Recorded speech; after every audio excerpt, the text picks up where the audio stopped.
Hi, my name is Rudraksh Mitra. I'm 23 years old, and I would love to use this lovely platform provided to me by the National Institute of Urban Affairs to discuss something that's often left out of the ambit of urban planning and policy making, and that is designing for neurodivergent brains. Um, Neurodivergence, in a nutshell, in very loose and general terms, can be classified as a difference in brain functioning or cognition as compared to what is quote unquote considered as typical or normal. Now, personally, I would classify neurodivergence as a different way of experiencing the world. And that is where the concept of neurodiversity is rooted in, which seeks to normalize differences in the human experience and in cognition and how people experience the world. Now, under now under the ambit of neurodivergence come a wide range of conditions and learning disorders. These can include things like autism spectrum disorder, ASD, attention deficiency hyperactivity disorder, ADHD, or conditions such as dyslexia, dyspraxia, dyscalculia, and so on and so forth. Now, with the improvement in diagnostic criteria as well as awareness, we see more and more people being able to access the right resources and being able to identify themselves as neurodivergent. It is said that 1 in 5 people in the world today are neurodivergent. I happen to be one of those people. When I was 20 years old, I got diagnosed with ADHD, or deficiency hyperactivity disorder. ADHD is classified by challenges in regulating attention and emotion, as well as issues such as acute sensitivity to rejection and executive functioning challenges. Um, for me, I've known what ADHD is since I was 8 years old.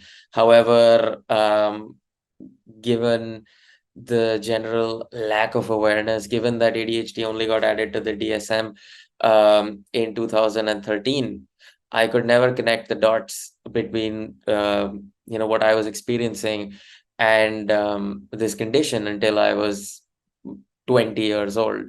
And that just goes to show how far behind we're lagging in terms of creating proper pathways of access, awareness, and resources for neurodivergent people. And of course, one of the most pertinent spaces for this discussion is planning. And, we all know that our environments play a big role in how well we are able to access opportunities around us, as well as in terms of mental well-being.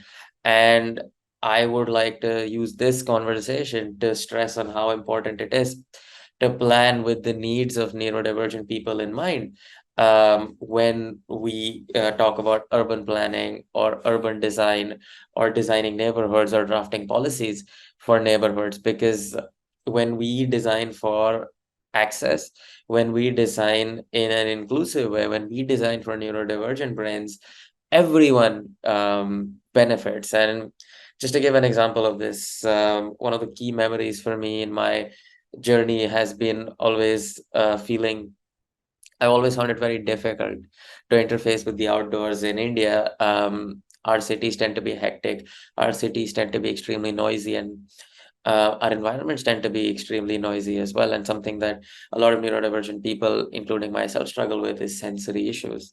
And I've found myself having panic attacks on roads purely due to sensory overload from just the overload of stimulus around me, the amount of noise, the amount of environmental pollutants around me.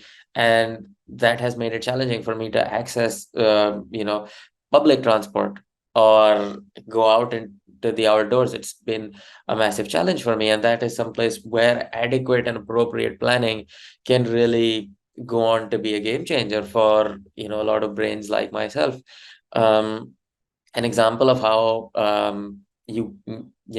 we can design for neurodivergent people and accommodate sensory issues has been seen in the UK, where the Shippey family had a neurodivergent son, and he was a huge fan of football. It was his special interest, and what they did is they went and advocated for sensory rooms in football stadiums so that more people and neurodivergent brains can also enjoy football, because football is a huge community enabler in the UK.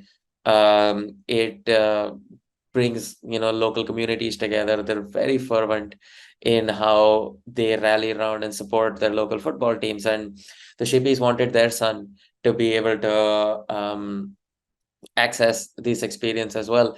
However, it was very difficult for him. Stadium going experiences were very difficult for him. It was so noisy within stadiums, and it would prove very overstimulating for him. And they successfully advocated for sensory rooms to be placed in football stadiums, which are quiet rooms, and reduce the overall sensory overload and make it a safe space for all sorts of people to enjoy the sport. And these sorts of interventions can easily be incorporated into urban planning. And it's not only neurodivergent people that struggle with sensory issues. Anyone can struggle with sensory issues. Anyone can struggle with panic attacks. And designing for access can improve their entire experience of the urban landscape. Now, designing for neurodivergent people shouldn't be restricted only to sensory issues. Of course, there are a lot of other environmental factors that come into play when designing for access. These can be safety, feelings of safety. How safe do people feel in their neighborhoods? How accessible do they feel? How accessible are community centers, green spaces? These are all factors that need to be incorporated into urban planning and design. And the best way to do it is to directly consult with neurodivergent brains and stakeholders that can lend their perspectives and really guide the urban planning process. And that is something that is that there's an extreme dearth of when it comes to urban planning, policy making, and design.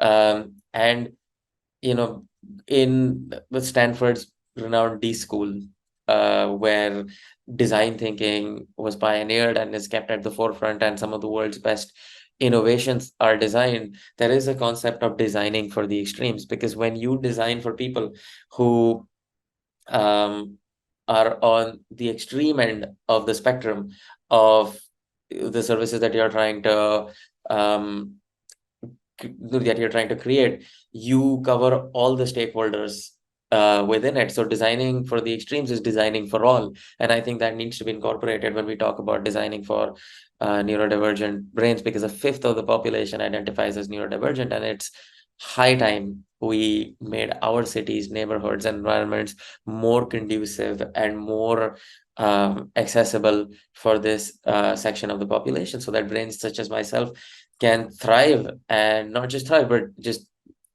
so that just the simple experience of going out on the street doesn't have to be as anxiety provoking for us, and we too can make the most out of our urban environments. Thank you so much for listening, and yes.